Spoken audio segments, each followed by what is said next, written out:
quando que vai ser essa... E por que, doutora Eric, que não é obrigatório os médicos terem essas informações assim? Por exemplo, eu deparei com algumas mães falando assim, eu procurei os médicos e a primeira coisa que eles falam, não, você tem que dar carne, senão ela vai ficar desnutrida, se você não der um franguinho, não der um ovo, não sei o que.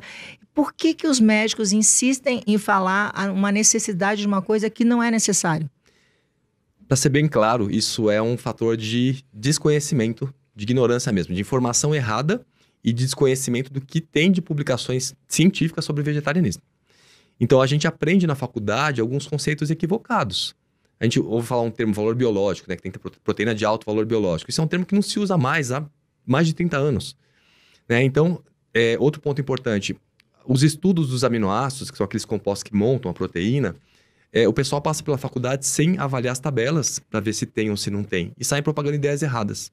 O mais interessante é quando a gente vê a literatura científica mesmo, a alimentação vegetariana, vegana, baseada em alimento natural, integral, é a dieta que mais dá efeito na prevenção e tratamento para doença cardiovascular, prevenção e tratamento para diabetes e prevenção e tratamento para câncer. Então, tem estudos muito interessantes, né? A gente pode citar o Dean Ornish ou o Esselstyn, que são 2 médicos norte-americanos, que eles pegaram pessoas com doença cardiovascular moderada a grave. Os 2 senhores, né? São 2 senhores. Um cuidava de coração e o outro de câncer, né? Um era uma coisa assim, e aí eles se juntaram e aí fizeram esses estudos. Eu cheguei a ver um documentário sobre na eles. Na realidade, esses são 2 publicações diferentes. Eles fizeram, depois eles... agora estão fazendo junto. E o que é legal, porque assim, eles fizeram uma comparação muito honesta, que é comparar uma dieta vegana bem feita com uma onívora bem feita. Isso é importante pra gente ver o que funciona realmente, porque se eu pegar uma bem feita comparando com uma mal feita, bagunçou. Então, 2 bem estabelecidas. E essas pessoas tinham doença cardiovascular moderada a grave e se recusavam a fazer o tratamento convencional usando medicamento para baixar o colesterol. E ele acompanhou essas pessoas inicialmente por 1 ano e depois por 5 anos. E ele viu que o perfil da dieta vegana teve redução nas placas, no estreitamento das placas, né, que estavam obstruindo os vasos sanguíneos. Ou seja, houve uma melhora da passagem de sangue, enquanto a dieta onívora foi progredindo essa obstrução dos vasos sanguíneos. Então, é a única dieta que a gente conhece até hoje capaz de reduzir uma condição cardiovascular assim instalada.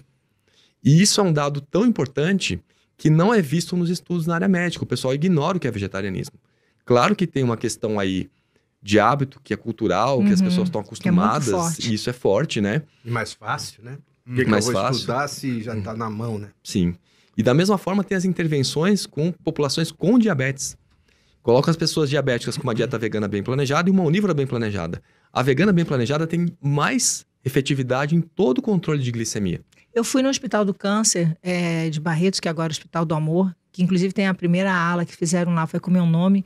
E eu pedi muito para o Henrique, né, o Henrique Prada, poder fazer uma dieta vegana, pelo menos para as crianças lá. Sim. Já que todos têm câncer e eu sei o quanto a alimentação, né, carnívora e tal tem muito mais antibiótico, muito mais hormônios, muito mais toxinas, ou seja, tudo que uma pessoa que está doente não pode ter, principalmente quem tem câncer, que vai ser alimentado mais com hormônio e tudo mais.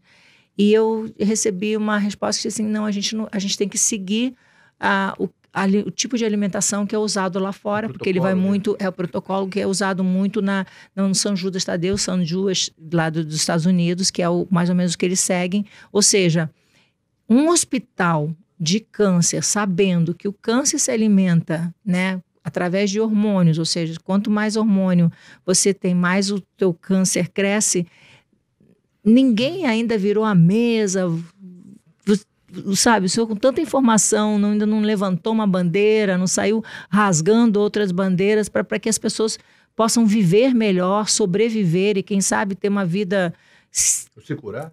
Sei lá, o que acontece? Porque eu que não sou, já tenho vontade de... Já fui lá, bati, e aí que tal você falando? Eu tentei.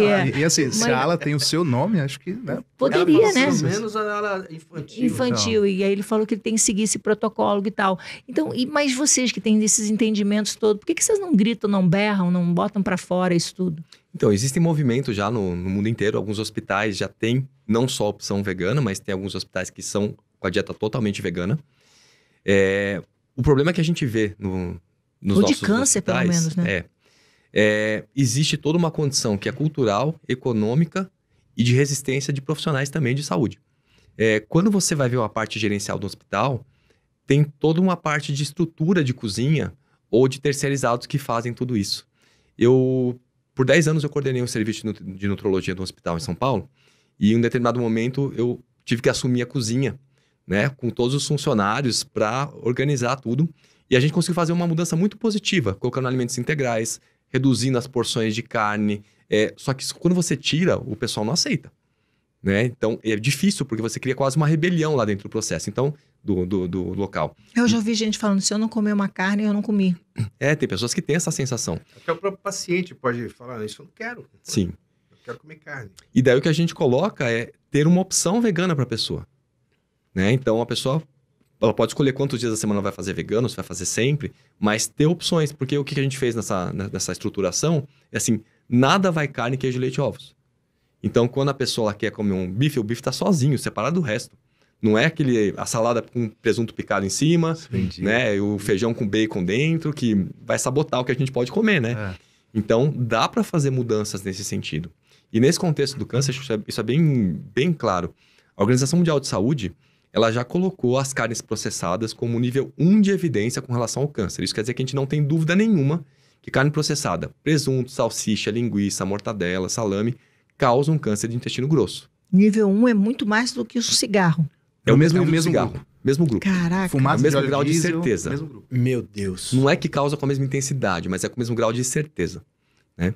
E as carnes não processadas, que é a carne que o pessoal come de forma geral, né, sem ser esses frios, está no nível 2, que quer dizer que é provavelmente carcinogênica, mas tem tanto estudo mostrando, depois desse documento, esse efeito negativo da carne no câncer, que eu entendo que é uma questão de tempo para ela pular para o nível 1 também. Que é o bife, né? Falando assim, Ou seja, quando a pessoa fala, eu tô me alimentando muito saudável, um peitinho de frango, ou um peixinho na chapa, ela tá comendo bastante coisas ruins para suas doenças, seja ela qual for. Sim, e tem questões que são do próprio produto e tem questões que são da forma de preparar o produto. O próprio aquecimento, o ato de grelhar, ou o ato de levar para a brasa, para o churrasco. Isso pode piorar ainda mais a composição daquele produto que a pessoa vai comer. Meu pai do céu. Tu não fica assustado não com toda essa informação? Eu que não tenho informação nenhuma, eu fico assustada.